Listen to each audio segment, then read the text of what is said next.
Tonatiuh Guillén, muchas gracias por continuar esta charla.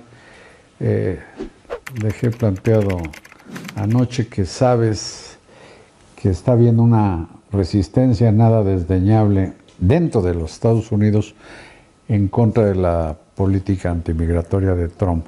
¿Qué tan exitosa está siendo? Empieza a consolidarse, Carlos. Ha habido reacciones inmediatas, políticas. Por ejemplo, en el Congreso de Estados Unidos, el caucus o el grupo latino ha salido a dar la cara y a hacer planteamientos extraordinariamente claros y críticos de la política antimigrante de Trump, de su racismo y de su xenofobia. Ahí hay una fuerza importante. Y en tribunales han detenido la expatriación de niños nacidos allá, ¿no? No, esa todavía no. Lo que sí detuvieron fue otra locura de Trump, que fue intentar suspender la nacionalidad estadounidense por nacimiento en territorio. A eso me refiero. Esa parte sí se suspendió, incluso ya 2 o 3 veces por jueces. La última, un juez incluso medio regaña el planteamiento de Trump. Les dice qué cosas son estas, pero eso está parado. O sea, porque el punto para Trump es que los extranjeros no puedan tener ya hijos nacionales estadounidenses, Pues lo cual retrata su racismo y xenofobia a todo lo que da. Pero afortunadamente eso está parado, aunque estoy seguro que lo van a combatir jurídicamente. Sí, pero él verá la manera de salirse con la suya, porque lo está haciendo de una manera aún más delirante que la no rifa del avión presidencial en México.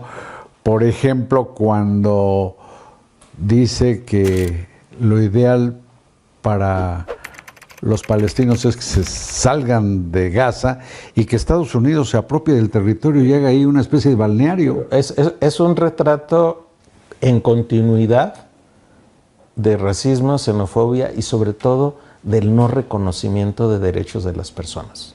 No reconocimiento de su historia, no reconocimiento de comunidades, y eso aplicado a los mexicanos y personas irregulares, lo ha traducido en 2 grandes rutas, con muchas herramientas. Es como una hidra que tiene muchas cabezas, todas malvadas y venenosas, pero que tienen 2 productos comunes. Uno, que quienes están en condición irregular salgan de Estados Unidos. Por eso la famosa deportación masiva. Y segundo, que ya nadie más llegue. Por eso la fortaleza que está armando en la frontera con México, que es jurídica y que es física en la frontera. Pero regresando a tu planteamiento, la resistencia está también maravillosa. Hace unos días, entre el 2-3 de febrero, hubo manifestaciones fantásticas, fabulosas de las comunidades, sobre todo latinas, pero otras también, de otras procedencias nacionales, pero que fueron a tomar las calles. Entonces, uno de los freeways de Los Ángeles lo pararon, lo cual no es cosa menor. Cientos, miles de personas en muchas ciudades, en las escuelas, porque ha amenazado Trump a que las escuelas... En las iglesias. Las iglesias también, todas se han pronunciado, de todas las denominaciones. Autoridades locales como la de Chicago, por ejemplo. Hay un grupo también muy valioso de estados que ya explícitamente le han dicho que con ellos no cuenten, ¿no? Como Los Ángeles, digo, no el estado, la ciudad, pero el estado de California, Illinois y Nueva York, como estados ya están en modo de resistencia. Y empieza a crecer esta oposición que, si me permites agregarle otros elementos, se va a sumar a otros desórdenes que está creando Trump en el gobierno federal de Estados Unidos, corriendo a muchísima gente, amenazando con desaparecer el Departamento de Educación, por ejemplo, o a la agencia de USAID, y en general limpiando y eficientando el aparato de gobierno con su amigo Elon Musk. Entonces está generando una cantidad de tensiones tremendas. Pero ahora que mencionas a Elon Musk, hay otros colaboradores de los que se esperaría una expresión, digamos, más dura de su actuación, que es el caso, por ejemplo, del secretario de Estado Rubio, que parece que está más mesurado, desde luego, que varios de los colaboradores inmediatos de Trump. No, bueno, está el loco del señor de SAR de las deportaciones, el Tom Homan, ¿no? Por eso, junto a ellos...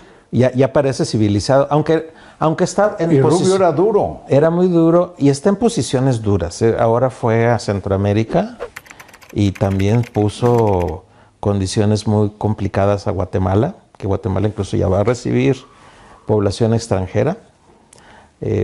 Negocia otros asuntos con El Salvador, aunque el tamaño del flujo salvadoreño también ha sido muy pequeño y posibles deportaciones de salvadoreños también van a ser relativamente pocas, pero Bukele le ofrece sus cárceles para incluso criminales de Estados Unidos, lo cual agradecieron mucho.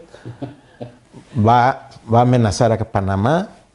Es curioso, hay países que son célebres por su oferta al mundo, por ejemplo, de ganado, de legumbres, de leguminosas, de productos electrónicos, etcétera. Y Bukele lo que ofrece son sus cárceles. No, maravilloso, ¿no? Entonces esas posiciones de Rubio no son nada suavecitas, suaves. No, son posiciones muy fuertes. Y yo creo que hay una agenda sobre México también más pesada. Ya no me meto en estos otros asuntos, pero en la parte de migración, con todo lo que está ocurriendo del flujo de sur a norte, vamos a estar acercándonos a un desempeño en el que nos van a poner estrellita, porque los flujos están realmente descendiendo. Y si además pusimos ya a la Guardia Nacional en la línea fronteriza, pues es otro factor de disuasión. Yo sé que para el gobierno de México el comunicado dice que están para detener el flujo de fentanilo, pero por casualidad se van a encontrar a muchas personas y también, sí. Entonces también va a haber ahí otro efecto de disuasión. Ya se ve a los militares o de la Guardia Nacional en la ribera del Río Bravo, sí. Y ahí no solo pasa fentanilo, pasa un titipuchal de migrantes. Sí, entonces desde el lado de Estados Unidos fue muy claro eso. O sea, el acuerdo para Trump fue frenar migrantes ilegales, así dice su comunicado, y las drogas especialmente. Ahora es curioso, lo mismo que concertó con Claudia Sheinbaum lo hizo con el primer ministro canadiense, un mes de gracia. ¿Tú crees que México recibirá la palomita o la estrellita? En el aspecto del flujo migratorio, sí. Hay una disminución notable. Muy notable. Si comparamos, por ejemplo, Carlos, el pico que fue diciembre del 23, fueron 300,000, lo que llaman encuentros, ¿no?, de personas en la frontera de Estados Unidos. Fue el pico más alto de toda la historia. Y ahorita termina Biden y lo dejó más o menos como en 90, 94. Y ahorita estamos en ese número. Es muy probable que el reporte de enero sea la mitad de eso y el de febrero todavía menor. Entonces, palomita va a haber. Pero eso no quita que el objetivo no solamente sea eso. Está el objetivo de las deportaciones. Sí, claro. Entonces, ese objetivo de deportaciones es el que está generando la mayor tensión en la sociedad de Estados Unidos. Obviamente, los sectores que están directamente involucrados, hay ya sectores económicos explícitamente preocupados y diciéndole, no es para tanto. Agricultura, construcción y servicios. Esos están muy preocupados porque... Es que sí, es difícil imaginar a un anglosajón, inclusive afroamericanos, entrándole a la fontanería o a la construcción o a la pizca. O en los servicios, en hoteles, restaurantes. Hay personal mexicano muy calificado que está en otro tipo de actividades económicas. Hay de todo, que esté en situación irregular. El asunto es todavía un poco más complejo, Carlos, porque el 80% del crecimiento de la fuerza laboral de Estados Unidos de los últimos años se explica por migración. ¿Qué quiere decir? Que este país no crece económicamente si no tiene migración.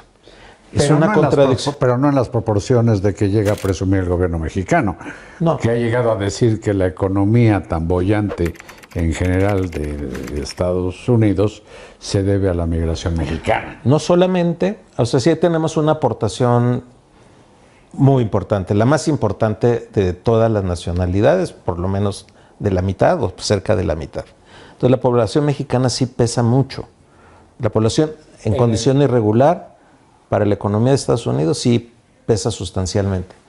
Pero también pues está el otro componente latinoamericano amplio, Sí, claro. ¿no? Y de otros lugares, especialmente de Asia, como India, por ejemplo, Pakistán, China, mucho menos. Y ni pero se diga de puertorriqueños, cubanos. sí, sí, ese flujo en la sumatoria explica el crecimiento de la fuerza laboral de Estados Unidos. De todas maneras, hay algo que he aprendido contigo, Tonatiuh, que es que esta idea de que las migraciones son, yo digo, desde la prehistoria, desde la salida de África de los primeros seres humanos, y que no se pueden parar, son proporcionalmente mínimas, ¿verdad? Sí. Porque la gente tiende más bien a arraigarse en la tierra donde nació.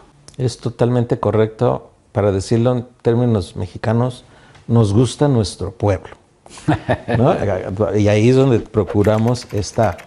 En el total del mundo, si juntamos toda la población y les preguntamos si viven en otro país, solamente el 3.5% vive en otro país. Quiere decir que lo normal de la vida es no migrar.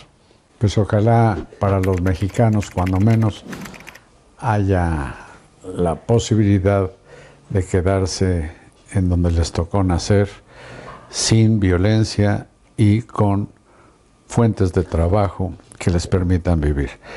Tonatiuh, te agradezco mucho estas conversaciones. Es la tercera semana de Trump. Yo creo que vamos a volver a hablar, si te parece bien, en el tercer mes de Trump. Encantado. Hacemos otro corte de caja. Tonatiuh Guillén. Qué gusto. Muchas gracias a ustedes y buenas noches.